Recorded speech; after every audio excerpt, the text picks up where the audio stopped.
If you ever see me again, Everett, I pray you have the mercy to look away. Those had been Lillian's final words to him 10 months ago, and Duke Everett Caldwell had spent every day since convincing himself that he had forgotten them.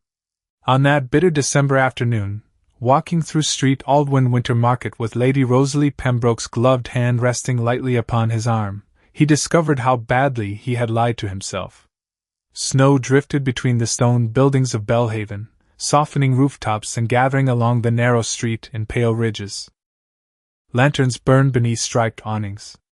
Vendors called out prices for apples, ribbons, roasted chestnuts, and small Christmas wreaths while townspeople hurried past with collars raised against the cold.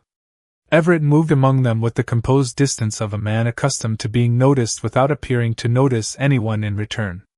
At 36, he carried the Caldwell name with the same controlled severity with which he carried everything else.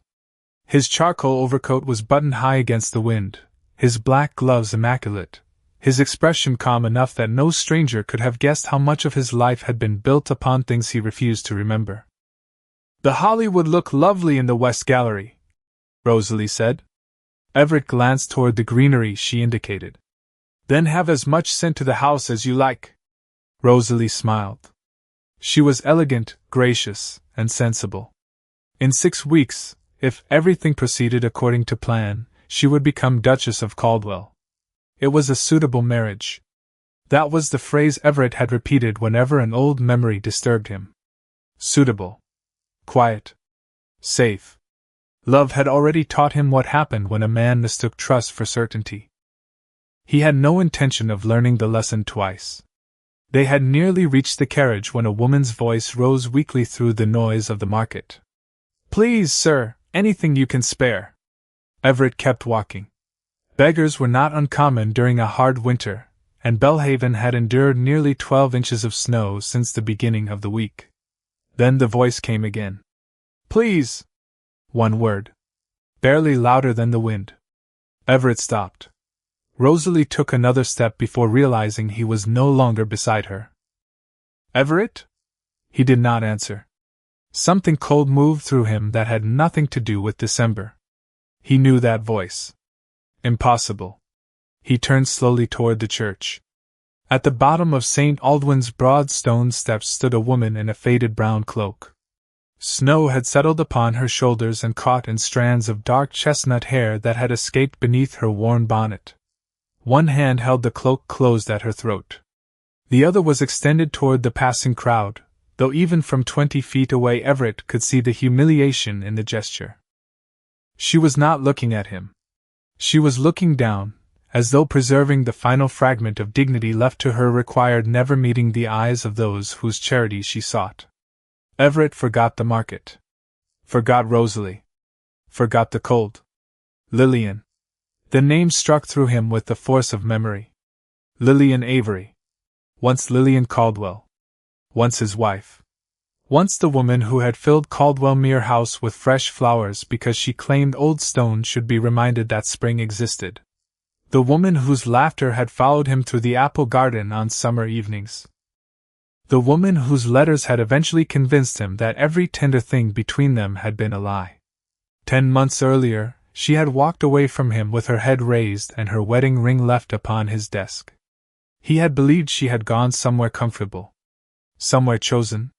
He had needed to believe it. Yet here she stood in the snow, asking strangers for coins. "Everett," Rosalie said more quietly. "Do you know her?" Lillian lifted her face. Her eyes found his. Neither moved. The years they had loved each other seemed to exist inside that single terrible silence, alongside the accusations, the signed papers, and the final closing of a door. Surprise crossed Lillian's face first. Then pain. But it vanished almost instantly beneath the composure Everett remembered too well. Her gaze shifted from him to Rosalie's hand upon his arm. Something changed in her eyes. Not jealousy. Something quieter. Acceptance, perhaps, and that wounded him more deeply than anger would have. Everett instinctively stepped forward. Rosalie's hand slipped from his sleeve. Lillian noticed. She immediately lowered her gaze. "Lillian!" Her name left him before pride could stop it. She drew her cloak closer. The movement revealed what its loose folds had concealed. Everett's breath stopped. Beneath the worn wool was the unmistakable curve of pregnancy. For several seconds, he could hear nothing but the wind moving through the market awnings. His eyes remained fixed upon her, while a question he was suddenly afraid to ask opened beneath every certainty he had carried for 10 months. Lillian placed one protective hand over her unborn child and looked at him again. This time there was no softness in her expression. No invitation. No plea. Only the dignity of a woman who had already survived being abandoned by the person whose judgment had once mattered most. Everett stared at the child she carried, and for the first time since their marriage ended, the Duke of Caldwell wondered whether the greatest betrayal of his life had ever happened at all. Everett had imagined many versions of meeting Lillian again, though he had never admitted it even to himself. In none of them had she looked at him as she did now, without affection, without accusation, almost without recognition. "Lillian," he said again, quieter this time. She straightened beneath her worn cloak. "Your Grace." The formality landed with astonishing force. Once, in the private rooms of Caldwell Mere House, she had called him Everett with laughter in her voice. On summer mornings she had called him stubborn. On winter evenings, when the lake disappeared beneath fog, she had sometimes called him home. Now he was merely Your Grace. His gaze fell despite himself toward the hand resting protectively over her unborn child. Lillian noticed and drew the cloak closed. "How long have you been in Bellhaven?" he asked. "Long enough." "Where are you staying?" "That is no longer your concern." Rosalie stood several feet away, perfectly composed, though Everett could feel her attention moving between them. Around the three of them, the market continued beneath the falling snow. A bell rang from somewhere beyond the church. A merchant laughed. Carriage wheels rolled over the frozen street. Ordinary sounds. Cruelly ordinary. Everett reached inside his coat and removed his wallet. Lillian's expression changed immediately. "No. You are standing outside in this weather." "I am aware of where I am standing." "Then take this." He held out several bills. She stared at them, and for one brief moment he saw something raw beneath her composure. Not temptation. Humiliation. "Put it away." "Lillian." "I said no." Her voice remained low, but it carried the pride he remembered. Everett's jaw tightened. "You were asking strangers for money." "Yes." "Yet you will not take mine?" She finally looked directly into his eyes. "A stranger owes me nothing." The words silenced him. Rosalie lowered her gaze. Everett slowly closed his hand around the money. "You would rather freeze than accept help from me? Do not mistake necessity for permission to pity me. This is not pity." "Then what is it?"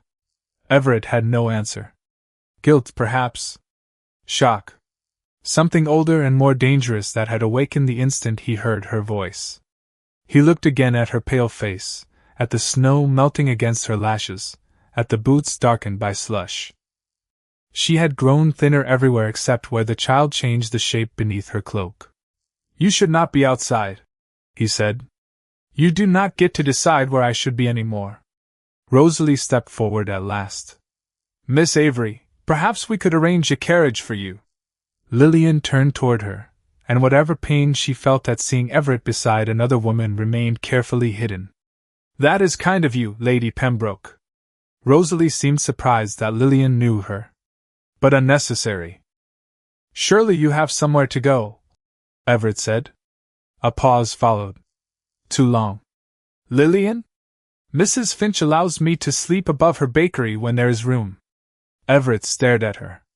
He knew the bakery, a narrow shop near the eastern edge of Bellhaven. "When there is room? Please stop questioning me." "I cannot." Something flickered across her face. "You managed remarkably well for 10 months. Everett felt the rebuke precisely because she had not raised her voice. He stepped closer, lowering his own. "Tell me what happened. Would you believe me now?" He went still. Lillian's eyes shone, though no tears fell. "You did not believe me when I was your wife, Everett." Why should poverty make my words more convincing? Hearing his name from her should have brought relief. Instead, it opened a wound he had spent months pretending was closed. Behind him, Rosalie said nothing. Everett barely remembered she was there. At least let me take you somewhere warm. No. For the child's sake. Lillian's entire expression changed. Her hand tightened over her cloak. Do not speak of my child. My child. Not ours. Not yours. Everett felt the distinction like a door closing. Who is the father? The question escaped before judgment could restrain it. Lillian became utterly still. Regret came immediately, but pride prevented him from withdrawing the words. She looked at him for several seconds, and something almost like disbelief passed across her face. Of course, she whispered. Even now, that is the first thing you need to know. She turned away. Lillian, wait. She took one step toward the church stairs, then another. Her hand reached for the stone railing. Everett saw her shoulders sway. Lillian? She tried to steady herself, but the color vanished from her face. The small paper cup she had been holding slipped from her fingers and scattered a few coins across the snow. Everett crossed the distance before thought could catch him. Her knees weakened, and he caught her carefully against his coat, one arm supporting her shoulders as the other kept her from falling. For one suspended moment, the market disappeared. Lillian's eyes opened faintly. She realized whose arms held her, and tried to pull away. Do not, Everett murmured. Not this time. Her resistance faded, not from surrender but exhaustion. Everett looked down at the woman he had once promised to protect, then at the scattered coins disappearing beneath fresh snow, and understood with sickening clarity that whatever story he had believed about Lillian's departure, it could not explain how she had arrived here. Something was missing. Something enormous. And somewhere inside that missing truth was the child she had forbidden him even to ask about. Everett did not ask permission a second time. By the time Lillian fully opened her eyes, the market had disappeared behind the frosted windows of the Caldwell carriage, and Bellhaven was fading beneath a curtain of snow. She sat against the dark leather seat with a wool blanket around her shoulders, her face pale with exhaustion. Rosalie occupied the opposite corner, silent and composed, while Everett sat beside the window as though distance of 3 feet could restore order to a world that had shifted beneath him. Turn the carriage around, Lillian said. Her voice was weak, but the command within it was unmistakable. Everett looked at her. No. Mrs. Finch will wonder where I am. I will send word. You will do nothing on my behalf. You nearly collapsed in the street. And now I am awake. That does not make you well. Lillian pulled the blanket closer. You have always had an extraordinary talent for deciding what is true before anyone else has finished speaking. Rosalie's eyes moved toward the window. Everett absorbed the remark without answering. Outside, the road curved north through fields buried beneath nearly a foot of snow. Caldwell Mere House stood 7 miles beyond Bellhaven, and the storm was strengthening. Returning now would be foolish. Yet Everett knew whether was not the true reason he refused to turn back. He could not release Lillian into the snow again without understanding what had happened to her. The carriage passed through iron gates shortly before dusk. Caldwell Mere House emerged gradually from the white landscape, its gray stone walls rising beside the frozen Blackmere Lake. Tall chimneys breathed smoke into the darkening sky.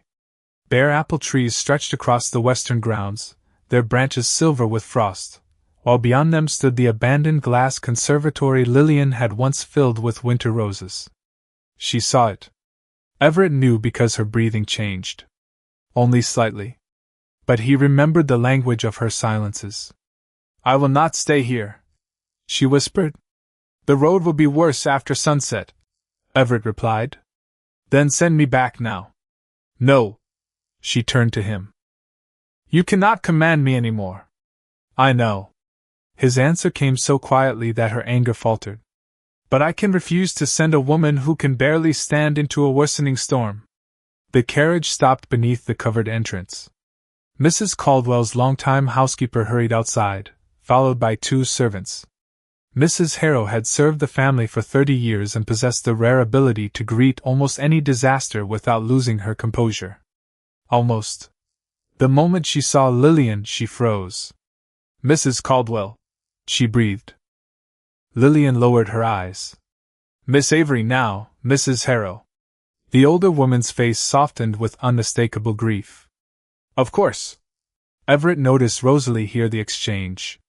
Something uncomfortable passed through her expression before she stepped gracefully from the carriage. "Lady Pembroke will remain until the weather improves," Everett said. "Prepare the blue guest suite." Mrs. Harrow nodded. Then her gaze returned to Lillian, and finally to the curve beneath Lillian's cloak. Surprise flashed across her face. "And Miss Avery?" Everett hesitated. Every room seemed suddenly burdened with memory. Their former chambers were impossible. The south rooms overlooked the apple garden where they had once spent entire afternoons together. The west suite stood near his study. "The east rooms?" Lillian said before he could decide. Everett looked at her. "The room overlooking Blackmere," she continued. "If it is still available." It was. She had used that room during the first week of their marriage while decorators finished their private suite. "Prepare it," Everett said. Upstairs, firelight warmed the east chamber, turning the dark oak furniture amber beneath its glow. Lillian stood near the doorway as though crossing the threshold required more courage than she wished anyone to witness. Everett remained several steps behind her. "A physician is coming." "I do not need one. That is not for either of us to determine." She almost smiled, though there was no amusement in it. "There you are again." "What?" "Deciding." Everett lowered his gaze. "Then let the physician decide whether you need him." Lillian looked toward the window. Beyond the glass, Blackmere lay beneath ice and gathering darkness. "One night," she said. "When the road clears, I leave." Everett should have agreed. Instead, he found himself watching her hand settle protectively over her child. "Where will you go?" "Somewhere that is mine." "Above a bakery?" She turned sharply. Everett regretted the words before their echo died. Lillian's face became still. "That room was offered with kindness." "I have learned not to measure shelter by the size of the house." Everett had no defense against that. A servant appeared to announce the physician's arrival, breaking the silence. Everett stepped aside. Lillian entered the room without looking back, and the door closed gently between them. He remained in the corridor, staring at the brass handle. Then he noticed Rosalie standing near the staircase. She had removed her gloves. In her left hand she held the engagement ring Everett had given her only 3 weeks earlier, turning it slowly beneath the candlelight. "You never told me," she said, "that she still had the power to make you look afraid." Everett's expression hardened. "I am not afraid." Rosalie looked toward Lillian's closed door. "Then perhaps you should ask yourself why you have not taken your eyes from that room since we arrived." Before Everett could answer, a clock sounded somewhere deep within Caldwell Mere House. The familiar chime traveled through halls that had been silent for 10 months, and Everett understood that Lillian had not merely returned to his home. She had returned to every question he had buried inside it. 10 months earlier, Caldwell Mere House had not felt like a mausoleum. Lillian had made certain of that. She had arrived as Everett Caldwell's wife in early spring, when frost still silvered the fields each morning and Blackmere remained dark beneath the hills, yet within weeks bowls of daffodils appeared on tables that had stood bare for years, curtains were opened in forgotten rooms, and the abandoned conservatory smelled of damp earth again. Everett had pretended to object when she persuaded the gardeners to restore the old apple orchard. "You are attempting to reorganize 200 years of Caldwell tradition," he had told her one afternoon. Lillian, standing beneath a tree with dirt on her gloves, had smiled. "No. I am attempting to persuade it to bloom." He had laughed then. He remembered that laugh now because there had been a time when laughter came easily between them.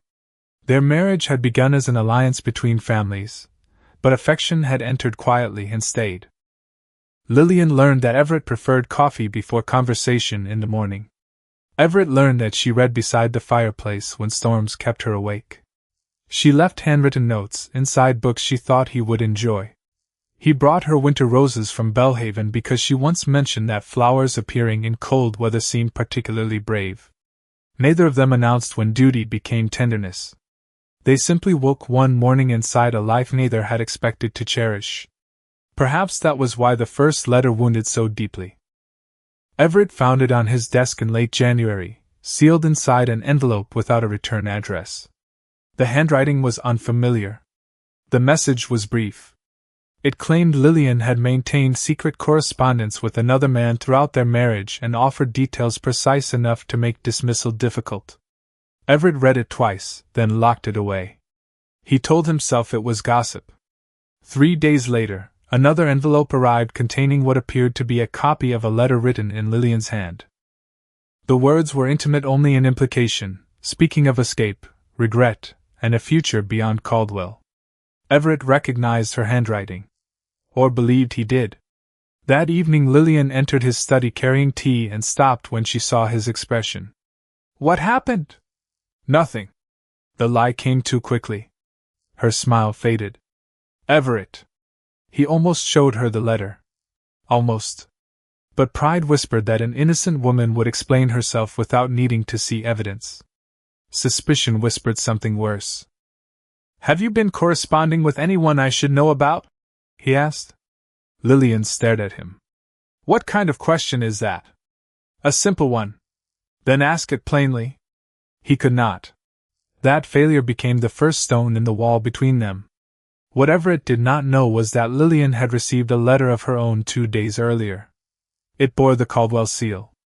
The message claimed Everett regretted marrying beneath the expectations of his title and intended to seek a formal separation once arrangements could be made with a more suitable family.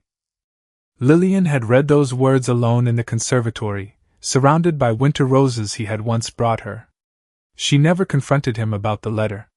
She waited for him to deny something he did not know existed. Everett waited for her to confess something she had never done. Days became weeks.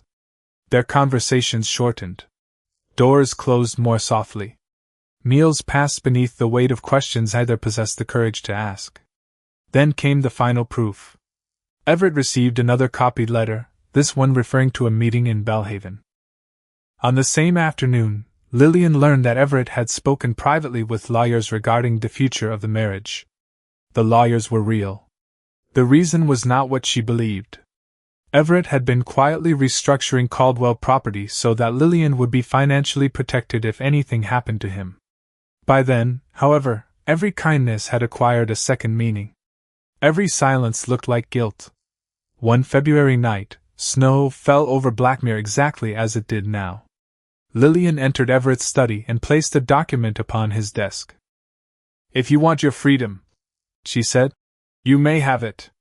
Everett looked at the separation papers, then at the woman he loved, and allowed wounded pride to answer where love should have spoken. "Perhaps that is best." Something disappeared from Lillian's face. Not anger. Hope. She nodded once. "Then there is nothing more to say." There had been everything to say. Everett knew that now. But 10 months earlier he had watched her remove her wedding ring and place it beside his pocket watch. She walked toward the door, paused with her hand upon the frame, and waited. For what, he never understood until much later. One word might have stopped her. Her name. An apology. A question. Instead, Everett remained behind his desk while the woman he loved walked out of the room. Within weeks their marriage was legally dissolved, and Lillian disappeared from Caldwell Mere House. Everett convinced himself that silence had preserved his dignity. Upstairs in the present, behind the closed door of the East Chamber, the physician examined the woman that silence had returned to him 10 months later, exhausted, penniless, and carrying a child. And for the first time, Everett began to wonder whether either of them had betrayed the other at all. The physician remained inside the East Chamber for nearly 40 minutes. Everett spent every one of them in the corridor, standing beside a narrow window where snow pressed against the glass and Blackmere vanished beneath the gathering darkness. He had tried twice to return to his study. Twice he had reached the staircase before finding himself back outside Lillian's door. When it finally opened, Dr. Samuel Whitaker emerged carrying his leather case. He was a gray-haired man who had attended the Caldwell household for more than 20 years, and his expression gave nothing away. "How is she?" Everett asked. Dr. Whitaker glanced toward the closed door. "Exhausted. Undernourished. She has spent too much time in the cold and far too little time resting." Everett's hand tightened against the window frame. "And the child?" "The child appears healthy." Something inside Everett loosened before he could prevent it. The physician noticed. "She needs warmth, regular meals, and peace. Above all, she needs peace." Everett looked toward the door. "How far along is she?" Dr. Whitaker hesitated. "That is a question Miss Avery should answer herself. I am not asking you to betray her confidence." Everett paused. "I only need to know whether there is immediate danger." The physician studied him for a moment. "No immediate danger. She is approximately 8 months along." Everett did not move. 8 months. The number entered his mind quietly and changed everything. Their marriage had ended 10 months ago. Lillian had left Caldwell Mere House in February. He remembered the final weeks with painful clarity now. The snow over the lake. The unsigned letters. The breakfast neither of them had eaten. The evening she placed her ring beside his watch. 8 months. Everett counted backward once. Then again, slower. His breathing changed. Dr. Whitaker closed his case. "Your Grace?" Everett barely heard him. If the physician was correct, Lillian had already been carrying the child when she left Caldwell. Perhaps she had not known. Perhaps she had known and chosen silence. Either possibility opened 100 questions Everett suddenly feared to answer. "Thank you, Doctor."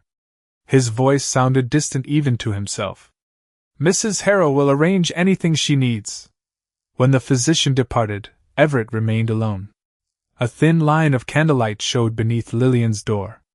He lifted his hand to knock. Stopped. Lowered it. From the far end of the corridor came the soft rustle of silk. Rosalie approached, still dressed in the dark green traveling gown she had worn at the market. "The roads are closed," she said. "Mrs. Harrow tells me we shall all be here tonight." Everett nodded. Rosalie looked at his face. "You know something." He turned toward the window. "The child is due sooner than I assumed." Silence settled between them. Rosalie was intelligent. He had always admired that quality in her. Tonight he almost wished she were not. "How much sooner?" she asked. Everett did not answer. She understood anyway. Her eyes closed briefly. "I see. Rosalie. Do you?" she asked softly. There was no cruelty in her voice. "Because I am beginning to think you have seen very little clearly where Lillian is concerned." She walked away before he could respond. Everett remained until the house grew quiet. Near midnight he returned to the east corridor. The firelight beneath Lillian's door had dimmed. He raised his hand again, and this time knocked. No answer. He should have left. Instead he spoke through the wood. "Lillian!" A long silence followed. Then her voice came from the other side. "What do you want?" Everett closed his eyes. Once there had been no door between them. Now a few inches of oak seemed wider than Blackmere itself. "Dr. Whitaker told me enough." Silence. 8 months, he said. The candle flame in the corridor trembled. "I can count." Still nothing. Everett placed one hand against the door, not opening it. "Is the child mine?" On the other side, Lillian sat beside the dying fireplace with a blanket around her shoulders. She had known this moment would come from the instant Everett saw her in Bellhaven. She had imagined answering with anger. She had imagined telling him the truth without emotion. She had even imagined refusing to answer forever. But hearing his voice through the door brought back another winter night, another silence, another moment when one honest sentence might have saved them. Her hand moved over the gentle curve of her child. "Go to bed, Everett." His forehead lowered against the cold wood. "I need to know." Lillian's eyes filled, but her voice remained steady. "No. You want to know. Need is what happens when there is no coal for the fire. Need is choosing between supper and a room for the night. Need is standing in the cold because pride cannot keep a child warm. Everett went utterly still. Lillian. You had 10 months to ask whether I was safe. The words were almost a whisper. Do not discover concern only because you can count backward. Everett had no reply. After a moment, he heard her footsteps retreat from the door. He remained there alone, his hand still resting against the wood, while the old clock downstairs marked midnight. 8 months. 10 months apart. And somewhere between those two numbers lay a truth that could make the unborn child his own. Morning came reluctantly to Caldwell-Mere House, bringing a pale gray light that barely touched the frozen lake beyond the windows. Everett had not slept. At 7, he was already in his study, staring at a fire that had burned down to red embers while Lillian's words repeated in his mind. You had 10 months to ask whether I was safe. There was no defense against the truth of it. He had assumed she had chosen another life because that assumption had allowed him to preserve his anger. He had never searched. Never written. Never asked whether the woman who had once shared his name had somewhere warm to sleep. A soft knock interrupted him. Mrs. Harrow entered carrying a silver tray. Miss Avery asked that this be delivered to you. Upon the tray lay a single envelope, yellowed at the folds. Everett recognized the Caldwell seal immediately. His heart began to pound. She said you would understand after reading it. Mrs. Harrow withdrew. Everett remained standing for several seconds before breaking the seal. The letter was dated 11 months earlier, only weeks before their separation. The handwriting appeared to be his. That was the first impossible thing. The second was what the letter said. It informed Lillian that their marriage had become an inconvenience, that Everett intended to seek freedom from it, and that any child resulting from their union would change nothing. Everett read the final sentence twice. Then a third time. His hands began to tremble. He had never written those words. He crossed the room and pulled open a locked drawer containing years of personal correspondence. His letters were written on heavy cream paper bearing a small Caldwell crest at the top. Lillian's letter used the same paper. The seal was nearly perfect. The handwriting was close enough to deceive someone who wanted desperately to believe it was genuine. But Everett saw the mistake now. He always crossed the final letter of Caldwell with a slight upward stroke. Whoever had written this had copied the shape but not the habit. A quiet sound at the doorway made him turn. Lillian stood there in a simple borrowed dress, one hand resting against the frame. She looked stronger after a night's rest, though exhaustion still shadowed her eyes. You did not write it, she said. Everett looked back at the page. No. The word emerged broken and low. I thought perhaps you would deny it. I am denying it. Now. Everett flinched. Lillian entered slowly. I received that letter before I learned I was expecting the child. When I discovered the truth several weeks after leaving Caldwell-Mere, I read it again. Every word. Everett placed the letter carefully upon the desk. Why did you not come to me? Her expression changed. Come to you? You were carrying a child that might be mine. Might be? The room became still. Everett heard his own mistake the moment it left him. Lillian's face lost what little softness remained. There has never been anyone else. Everett stared at her. She continued before he could speak. No secret lover. No meeting in Bellhaven.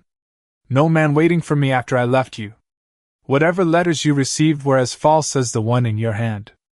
Everett felt the floor of certainty disappear beneath him. Then the child. Lillian placed both hands protectively over her stomach. Is yours. 2 words. Nothing more. Yet they struck deeper than any accusation. Everett turned away, pressing one hand against the edge of his desk. For months he had trained himself to remember Lillian as faithless because the alternative required admitting what his suspicion had destroyed. Now there was no refuge left. I should have asked you, he said. Yes. I should have shown you the letters. Yes. I should have believed you. Lillian's voice softened, though not with forgiveness. Yes. Everett closed his eyes. I am sorry. She looked toward the windows where morning snow drifted over Blackmere. An apology cannot return 10 months, Everett. I know. It cannot give me back the nights I spent wondering how I would provide for this child. I know. And it cannot make you his father simply because you have discovered that you are. Everett turned toward her. I know that too. That answer surprised her.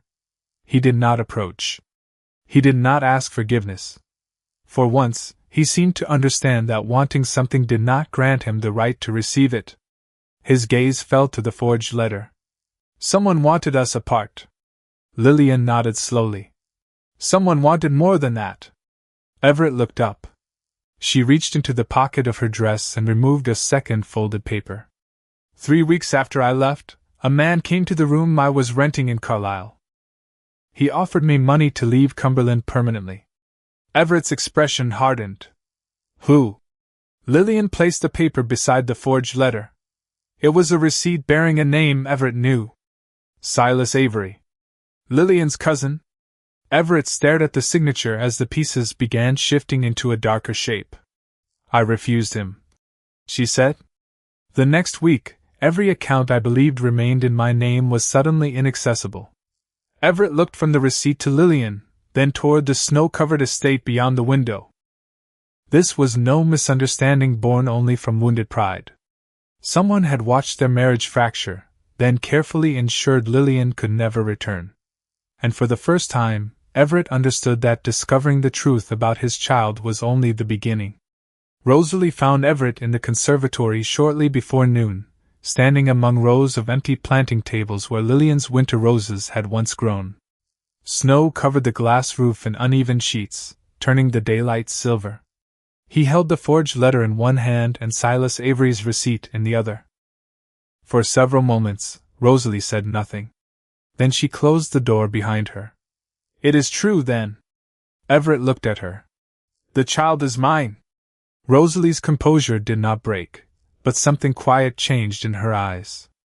And the letters? False. All of them? It appears so. She walked toward an abandoned clay pot and brushed a thin layer of dust from its rim. Then you did not lose your marriage because she betrayed you? Everett looked toward the snow-covered orchard. No. Rosalie waited. You lost it because you believed that she did. The distinction hurt because it was exact. Yes. Rosalie lowered her gaze to the engagement ring on her hand. 3 weeks earlier, Everett had placed it there in the drawing room beneath the Caldwell family portrait. There had been no declaration of love. Neither had expected one. They had spoken instead of compatibility, estates, obligations, and the peaceful life sensible people might build when they no longer believed passion was necessary. At the time, Rosalie had mistaken the absence of love for safety. Now she understood that Everett's heart had not been empty. It had simply remained occupied by a woman he had trained himself to resent. Did you ever love me? She asked. Everett's silence answered before he did. I respect you. Rosalie gave a small, sad smile. That was not my question. No. The word cost him, but she deserved it without decoration. Rosalie turned toward the glass wall. Beyond it, Caldwell Mere House rose against the winter sky, severe and beautiful. I thought I could accept that, she said. I believed affection might come later. Perhaps it would have. She paused. But yesterday, when you heard her voice in the market, you forgot I was holding your arm. Everett remembered the sensation of Rosalie's hands slipping away. He had not even noticed until afterward. I am sorry. Do not apologize for loving her. Rosalie looked back at him. Apologize for asking another woman to stand where you never truly allowed Lillian to leave. Everett lowered his head. Rosalie removed the engagement ring. The small diamond caught the cold light before she placed it on the wooden table between them. Rosalie, I will not marry a man whose heart wakes only when his former wife enters the room. There was no bitterness in her voice, only dignity. And I will not become another silence you regret 10 months from now. Everett stared at the ring. You deserve better than what I offered. So does she. That surprised him. Rosalie moved toward the door, then stopped. There is something else. Everett looked up. My father mentioned Silas Avery last autumn. I thought nothing of it then. What did he say? Silas had been asking questions about the Caldwell succession. Everett became still. What questions? What would happen to your estate if you died without a legitimate child? Who would control certain properties? Which holdings could pass through collateral family connections? Everett's expression sharpened. Why would Silas care? My father wondered the same thing. Rosalie folded her gloves carefully. Silas claimed it concerned an old Avery family settlement connected to Lillian's mother. Father did not believe him. The conservatory seemed colder. Everett looked down at the receipt again. Silas had offered Lillian money to leave Cumberland. When she refused, her remaining accounts became inaccessible. Now Rosalie was telling him Silas had investigated inheritance before Everett even knew Lillian was carrying his child. When was this? He asked. Early October. Everett calculated. Lillian would have been several months pregnant by then. Did Silas know about the child? Rosalie's eyes narrowed slightly. I do not know. Everett folded the papers and placed them inside his coat. The mystery was no longer merely about forged letters. Money lay beneath it. Property. Succession. Someone had benefited from making certain Lillian remained separated from Caldwell. Rosalie reached the door. I will leave when the road opens. Everett nodded. I will have the carriage prepared. She paused without turning. Do one thing for me, Everett. Anything within my power. Do not ask Lillian to forgive you because you have discovered she was innocent. Rosalie looked over her shoulder. Become someone she could safely trust even if she never forgives you. Then she left him alone among the dead roses. Upstairs, Lillian stood beside the east window watching snow settle over Blackmere, unaware that the woman meant to replace her had just surrendered the future Everett had promised. Her hand rested over the child beneath her heart. Downstairs, Everett stared at Silas Avery's signature and finally understood that the destruction of his marriage might have begun with money, but it had succeeded because someone had known exactly which weakness to exploit. Not greed. Not hatred. His pride. By the following morning, the storm had weakened enough for Everett to send 2 trusted men into Bellhaven with sealed instructions. He asked for no confrontation and no spectacle. He wanted records. Bank ledgers. Property transfers. Copies of every document bearing Lillian's name during the 10 months since she had left Caldwell Mere House. By afternoon, the first answers arrived. Everett sat alone in his study while pale winter light stretched across the carpet and read each page twice. Lillian's personal account had not simply become inaccessible. It had been redirected through an old Avery family trust administered temporarily by Silas after the death of Lillian's uncle. Small withdrawals appeared first. Then larger transfers. Finally, nearly everything remaining to her had been moved into an account controlled by Silas. Everett stared at the dates. The first transfer occurred 11 days after Lillian left Caldwell Mere House. The second answer was worse. A clerk from the Bellhaven postal office remembered a man paying for private delivery of several envelopes bearing the Caldwell crest. The description matched Silas. Everett placed the statement beside the forged letter. The pattern was becoming impossible to dismiss. Near dusk, Mrs. Harrow entered carrying one final envelope recovered from the household archives. You asked for correspondence from last winter, Your Grace? Everett broke the seal. Inside was a memorandum from his former solicitor concerning the property settlement he had arranged before the marriage collapsed. Everett had intended to place a cottage, an annual income, and several investments permanently in Lillian's name. The documents had never been completed. Attached was a note explaining why. A representative claiming to act for Lillian had refused the settlement. The signature belonged to Silas Avery. Everett closed his eyes. He had accepted the refusal because he had been angry, proud, hurt. He had told himself that if Lillian wanted nothing from him, he would force nothing upon her. Silas had counted on exactly that. A knock sounded. Lillian entered slowly, wearing the same borrowed blue dress from breakfast. "Mrs. Harrow said you wished to see me?" Everett stood. "I found the accounts." Lillian's expression tightened. He turned the papers toward her. "Silas redirected your money. He also interfered with the settlement I prepared for you." She stared at him. "Settlement?" "A cottage outside Bellhaven. Income enough that you would never have needed anyone's charity." Lillian looked down at the records. "I was told you had withdrawn everything." Everett's face went still. "By whom?" "Silas." Silence settled between them. Lillian reached for the back of a chair. "He said you wanted no connection remaining between us." Everett moved instinctively toward her, then stopped before touching her. "That was another lie." Her eyes lifted to his. "How many were there?" "Enough." His voice was low. "Enough to separate us. Enough to keep you poor. Enough to make certain you believed returning here was impossible."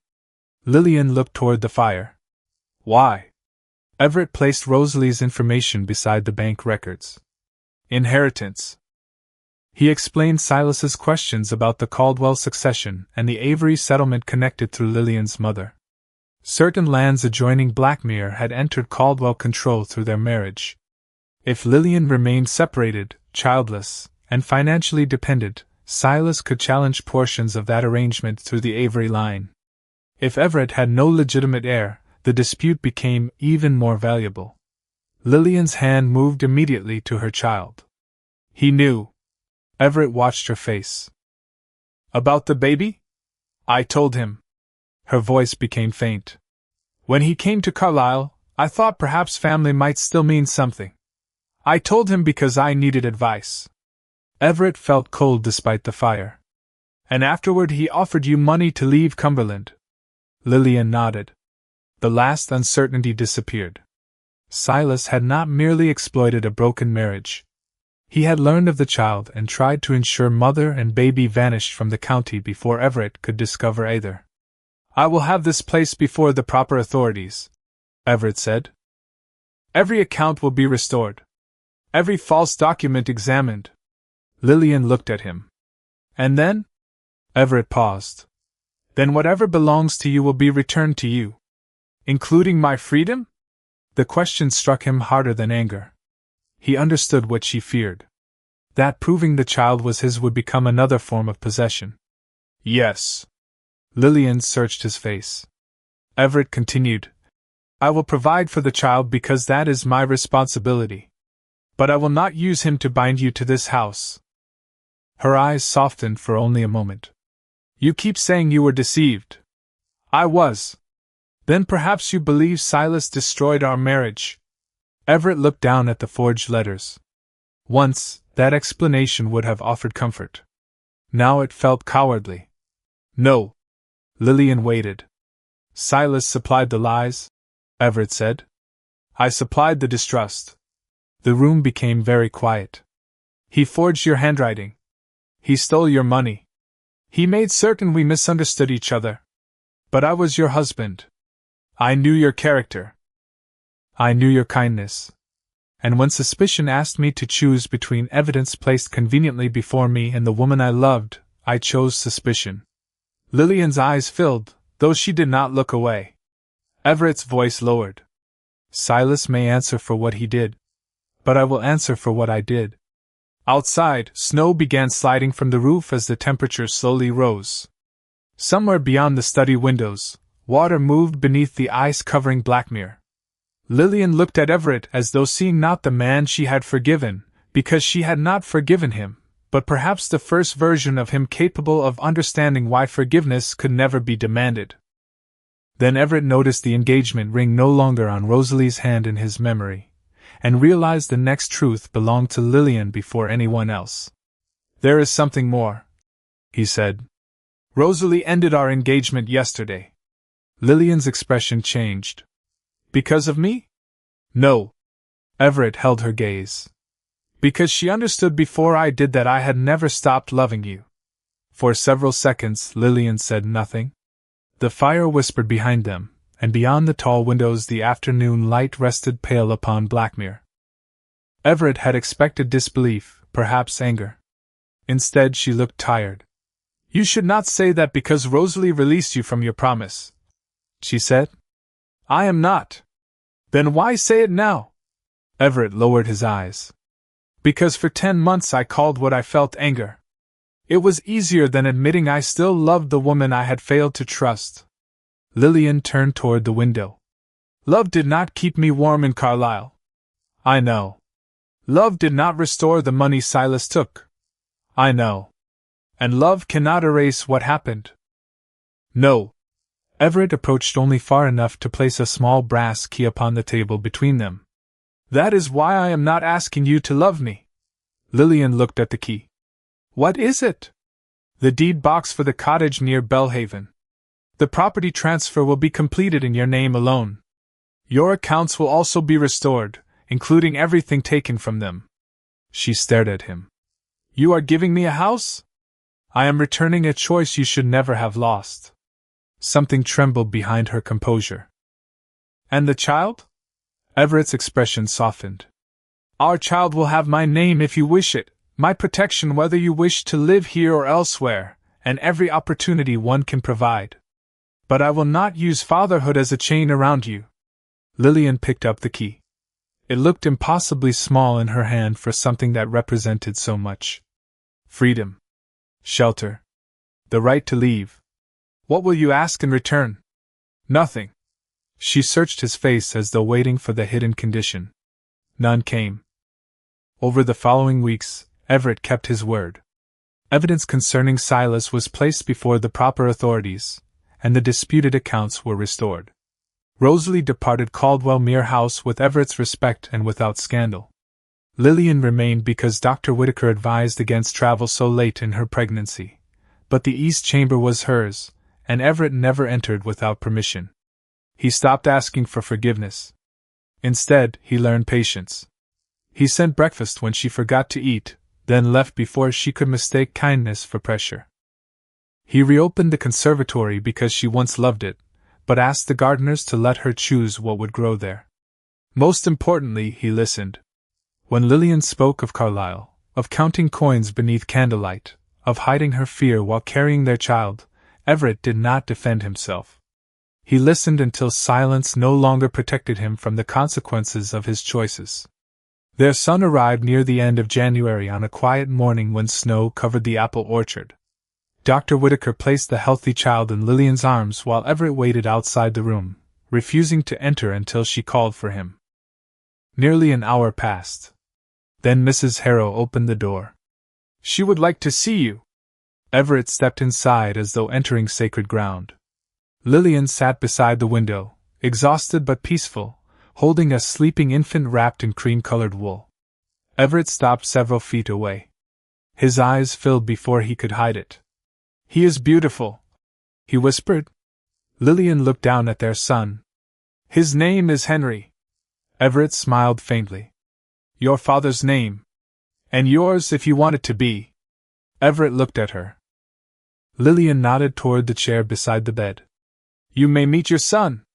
He crossed the room slowly and sat. When Lillian placed Henry into his arms, Everett held the child with a tenderness that made her look away for a moment. He made no promises aloud. Some promises had already been spoken too easily in their lives. Instead, he simply stayed. Spring came late to Cumberland that year. By April, Blackmere had thawed, the fields were green at their edges, and tiny white blossoms covered the apple trees. Lillian had not moved to the cottage. Not yet. Everett never asked why. One afternoon she carried Henry into the orchard and found Everett repairing the wooden gate she had once complained never closed properly. "You finally fixed it," she said. Everett looked up. "Only took me a year. You were always stubborn." He smiled. "I remember someone telling me that." They walked beneath the blossoms together, Henry sleeping peacefully against Lillian's shoulder.